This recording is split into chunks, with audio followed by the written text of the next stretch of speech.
Bonjour à tous et à toutes. Alors hier nous avions parlé de la conduite économique. La première est beaucoup plus énergivore que la sixième et plus on va vers la 6, moins on consomme. Donc essayez de rouler en ville en troisième, mais quand c'est une belle ligne droite, roulez en quatrième, il n'y a aucun souci. Dès que vous voyez beaucoup de piétons, beaucoup de passages piétons, vous remettez la 3, quitte à mettre la 2. Si on roule tranquillement, il faut rouler en 2. Il ne faut pas dire, ouais, je vais rouler à l'économie, Antoine m'a dit qu'il faut rouler en quatrième. Non, non, non, non, vous adaptez votre boîte de vitesse à l'allure qu'il faut avoir par rapport à ce qui se passe autour de vous. Donc, changez les vitesses, à savoir qu'il faut monter les vitesses, il faut à 2000 tours à peu près. 2000, et lorsqu'on dégage, vous dégagez, vous pouvez monter à 2500, 3000 tours pour mettre la vitesse supérieure, surtout en montagne. Je ne vous ai pas dit, mais je vais vous dire maintenant, par exemple la première, on dit qu'elle ressemble, on peut donner l'image, la première ça ressemble à un éléphant. C'est-à-dire que la première, comme un éléphant ne va pas très vite, mais comme un éléphant, elle casse tout. Un éléphant, il vous casse un arbre, voilà, il vous détruit un arbre, etc. La première, il y a des accidents, ceux qui sont en Ferrari, en Porsche, avec propulsion, donc ils sont en première, ils dégagent à fond, ils sont en première, et ils font des têtes à queue, ils foncent dans un poteau, vous avez déjà vu ça. Donc la première est très puissante, mais elle ne roule pas vite.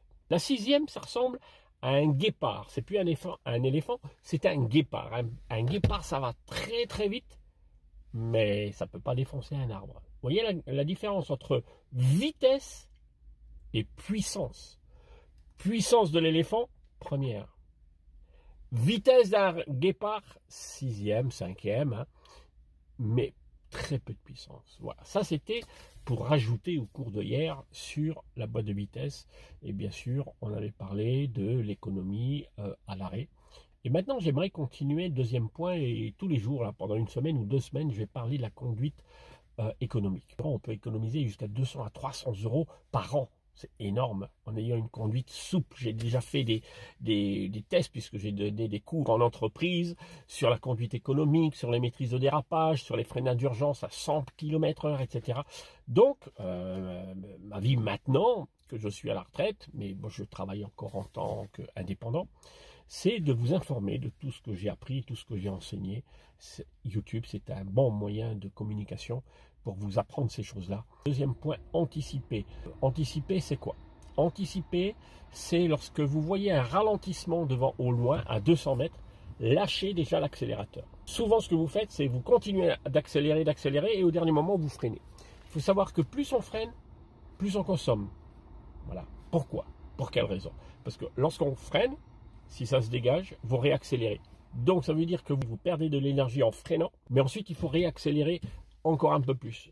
Donc, l'idéal, c'est de freiner au minimum. Pour freiner au minimum, on va lâcher l'accélérateur, simplement. C'est ce qu'on appelle ralentir. Donc, j'anticipe parce qu'un véhicule ralentit devant.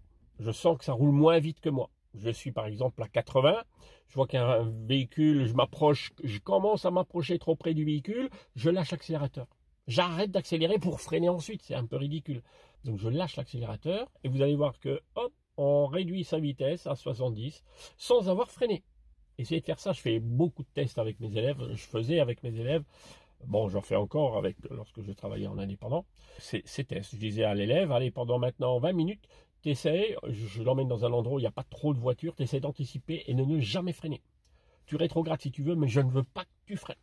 Et on arrive. Voilà, ils apprennent à anticiper comme ça. Ça, ce sont des exercices types. J'ai des exercices pour chaque compétence du livret d'apprentissage.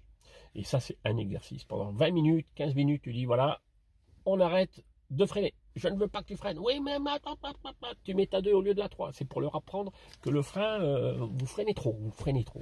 Évitez, il y a d'abord accélération, lâchez l'accélérateur, et après, on peut freiner en douceur. On peut également anticiper lorsqu'il y a un feu. Le feu passe à l'orange devant. Et il y a un véhicule qui va s'arrêter. Lâchez l'accélérateur, vous savez qu'il va s'arrêter. Arrêtez d'accélérer. Vous voyez un feu orange au loin avec des véhicules qui vont s'approcher du feu. Lâchez l'accélérateur. Voilà. Troisièmement, un stop. Vous voyez qu'il y a beaucoup de véhicules à un stop. Vous arrivez, vous savez qu'il y a un stop. Vous lâchez l'accélérateur. Vous freinez ensuite.